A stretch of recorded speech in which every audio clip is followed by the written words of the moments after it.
We have. So they should hear us. Yeah, do you hear us, Dallas? Yeah, I don't think so. I know that. We hear you. We hear you. Oh, there we go, boys. Yeah. Hey, how we doing? Shan RJ down in Dallas. It's Gretchen Fourier up here in Boston. How we doing, boys? We're doing very well. We're excited. Are you guys worried? Are you worried about us at all starting tonight? Yeah, you know what? No, I am. No, I am. I'm worried about you all as fans, quite honestly. Us. You know why? No, because unfortunately, you are in year one of the Kyrie Irving fooling you campaign, and it sucks because you guys just don't know it yet. We went through this a long time ago with this, two-faced lying jackass that no one up here can stand. I mean, seriously. Hey, guys, I'm sure Shan RJ, Sean. it's going to go over. Sean, sorry. No, good. It's going to go over real well when Kyrie gets another nose job for another movie when there's a Western Conference Finals going on. I'm sure you all are going to think like real highly of him after that, like we do up here. Is this Andy?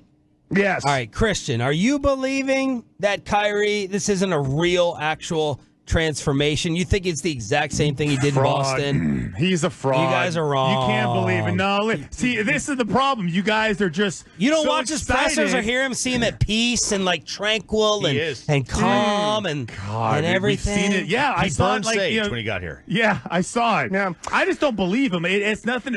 Maybe he is evolved for the moment. Yes. That's what I would call it. I would say evolved for the moment. Next year when things don't go so well and he doesn't like Jason Kidd and maybe he feels like, he should get the ball more or be, more important. Mm-hmm. Who knows? We just don't buy it. Well, you know what you guys are describing? You're actually describing your entire city, and I'm sure you two falling for Kristaps Porzingis and all this. There's the rub. The broken, fragile, cold Kristaps Porzingis is going to live on the injured list, and you guys are celebrating him and throwing him all these parades. Have you totally fallen for the KP love? Yeah. Well, what would you all have fallen for, considering he was hurt a year and a half before he got there? He's always hurt. He's always hurt. He wakes this up is hurt. yeah. Right, this is who he is, which is why they played him whatever it was, 60 games or something like that, or 58 games, whatever it was this year, to be able to get him at this point. But here's the thing. You guys are backing the dude who only hasn't tried to take over the Dallas Mavericks because Luka is the king. Yeah. When Kyrie got here, one of the first things he tried to do was overthrow the castle because it was the young Jays.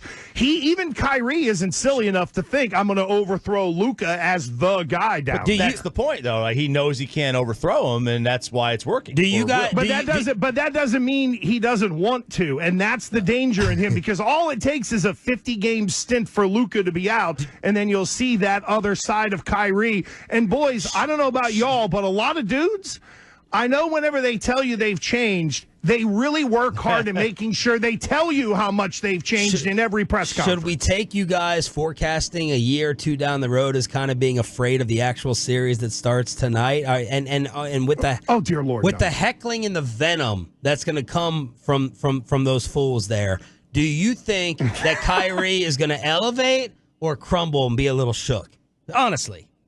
I think by the time the series is over, he will have either A, flipped someone off, had a moment, or jumped in the ambulance to complain to someone, or it will be the clandestine, well, you don't know what so-and-so said to me underneath in the bowels of TD Garden, just like you rubes in Boston don't know the whole story of my struggle that he highlighted this week. So question for RJ or Sean, either one of you guys.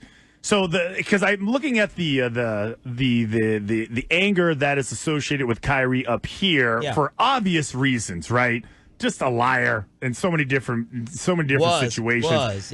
But so the only reason why you guys are not Porzingis fans is because he couldn't stay healthy. Like other than that, was he divisive, too outspoken? Was he a terrible teammate? Like what else about him other than him getting hurt and being injured? We're just and BSing. not available. We're just BSing. Okay, good. Yeah, but otherwise you like him, right? Like, other than that, I got nothing against Porzingis. It just didn't work here. Like I think the Mav fans they'll boo him, but it's more disappointment that it didn't work. Yeah. It's not like a hate. There's no wrong. There's no love or hate. Like it just we blame Rick Carlisle to a degree because Carlisle didn't because Rick, as you guys may know, being the former Celtic, you can sometimes call him Prick Carlisle. Dump me if you need to, producers. Nope. But we don't have that button. Carlisle, we broke it. We pressed it so much. That's right. Carlisle did not explain. Carlisle did not explain to KP like the new analytics world of why he should be standing outside and shooting threes. And look, for as much as we love Luka, and I catch the most heat for it probably here in DFW, he's a whiny brat. So, I don't fully trust that Luka Doncic did everything he could to make sure that relationship worked. But we don't have a hatred towards him. I mean, the other thing of it is the reason why we don't have the same animosity towards Porzingis that they would have in Boston towards Kyrie is because, Porzingis didn't say anything about our city that was so scarily accurate that touched off our feelings and just really tapped into the insecurity complex. Christian, I'm curious, as a former athlete, how tough is it to cover two really mentally soft players like Jason Tatum and Kristaps Porzingis? Do you struggle at all with the we discussed them having a level-headed respect for him? No. So Tatum's been dragged here for a while for his lack of toughness and his inability to kind of stand up. And I will go back to that series when Kyrie was first with the Nets and Kevin Durant was basically punking him and just challenging him, and I felt like he turned it down. I think he's grown up a lot, but he's just soft-spoken. And we were just talking before you guys came on. He's not a real loudmouth, vocal, yell and scream. He'll whine like any other NBA player. But listen, if you challenge him, he ain't backing down. There isn't anybody on your team that he wouldn't back down to. Now maybe you could say differently for Kyrie Irving. And I don't even know if you guys have anybody else on your team other than Luka or Kyrie. Yeah. Nobody talks about anybody other than those two guys. Okay. Jason Kidd might be your third best player. Yeah, I think maybe he should get those short shorts and start playing again. So you guys don't see this Shan RJ Dallas cross talking with Gresham for you, WEEI in Boston. So you guys don't have this going 6 or longer. What's your pick? I think it could go 6. I feel 5, but it might go 6. Here's the thing, Luka's. I have Celtics in 5. No, Celtics in 5 because Luka is probably going to have one out of body experience, 50, 55, something like that. Where what he did in the first quarter on the road in Minnesota was so impressive and just literally grabbing the game by the throat. I think the Jays are going to have respect for the duo of Luka and Kyrie to where as long as the superstars are all a wash, which the numbers would tell us that's what it's going to be, then you look at the rest of the rosters and it feels like a one-sided smoke show. But what about the moments? I know that y'all came through. You should have been down 3-1 against the Pacers, but everything's a wash to the final 3 minutes. And then how you stacking up the 4 of them? Which won the West Finals for us? Obviously, no. I'll definitely ride with Porzingis, Drew Holiday, that everybody forgets about, has got a championship ring, and a guy in Derek White who offensively has been way better than we thought. And then there is Old Man Al. He's the wise old owl that just they call on and use him late if they need to or whatnot. But no, I don't think close and late. Tatum has scored 46 in a elimination game in Milwaukee and 50-plus at home. So it's not like the guy hasn't had moments. Luka will be have 18 in the first. Tatum will be 1 for 6 from 3. And the Boo Birds will be out. That's going to happen. So, other than... Yeah, and then they'll win the game, and no one will care because we've all been through this before. You guys have been used to the whole, Luka had 35 at the half and then lose a game. So, other than... a serious question here, okay? But other than Luka and Kyrie, who's, next in line? Who's the next BMF? Who's the next guy to kind of, I don't know, drag this team if those guys can't hit any shots? From a scoring perspective, P.J. Washington has had those days. Derek Jones How Jr. about from an anything perspective? Like what what is? I mean, Lively and Yeah, I mean, who was behind Gretzky and Messier? Who were those guys Was that were picking up the Yari Curry? I think it was. Yeah. I'll tell you what. If you have a Yari Curry on this, if you have that version of a guy on this roster and a Hall of Famer that's hiding, that's something. This sounds about unbalanced of a series as Miami and Boston last year. Then is what you're telling me, right? Like Derek Lively is becoming like a slow cult hero here. Love Daniel Gafford inside. Yeah, don't have the sexiest names. Don't have the number 3, big time roster like you guys got. PJ Washington, people fell in love with. They're in the Thunder series. We don't got the big dog there, but team. That team. Christian, didn't you play on more of a team there? That's funny. That's what the Celtics have been preaching all year. We got a team exactly all-stars. what we've been saying. What about Missoula? But for real, give us the lowdown on Missoula, because every guest we have on won't actually give us like a legitimate breakdown of his X's and O's. Is he a downgrade from Udoka? What has been the main criticism of Joe Missoula? Are you worried about him? He's been able to keep his wiener in his pants, so he's automatically a freaking upgrade over Ime Udoka. Let's just go there. Didn't cheat on Nia Long?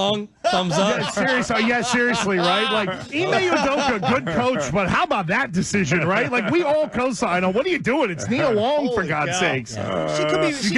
She might not have been pleasant. People say that about Elizabeth Hurley and Hugh Grant. I'm like, she could have been. That is true. Yeah, but who's had more husbands than Halle Berry? Does Ime feel like a nice dude, though? Does he feel like the kind of guy that you'd be able to walk up and put your arm around and be like, "Hey, man, what's up?" I don't know. He's kind of hard. But is there a Missoula worry? Do whatever she wants, by the way. No, with Missoula, it's interesting, guys, because last year he got thrown into the role. Half of the assistants that Ime picked left on him. They still made a deep run. He's rebuilt the coaching staff.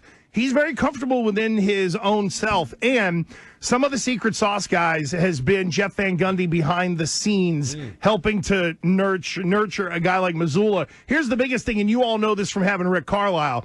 He's got the respect of the players. And you can go X's and O's all day long, but if the best player tunes you out, you're toast. And right now, he's got their attention.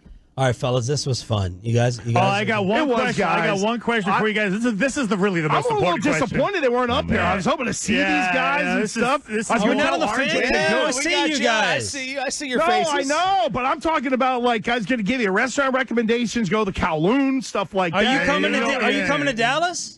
Well, no, we just went to Detroit, so our budget's done. We don't have any money for it. We went to the draft because for the first time in forever they sucked and actually made a pick that mattered. Okay. So hold on, guys, for both of you guys, and maybe you have the same answer because what best represents the city of Dallas? Is it strip clubs or steakhouses? Which would you think you're better known for? What time of night? Strip clubs? It doesn't matter. No, it doesn't matter. Steakhouses. Doesn't matter. Steakhouses. You really think it's okay? Do you have a strip club that we don't know about? Or do you want some suggestions? Baby dolls?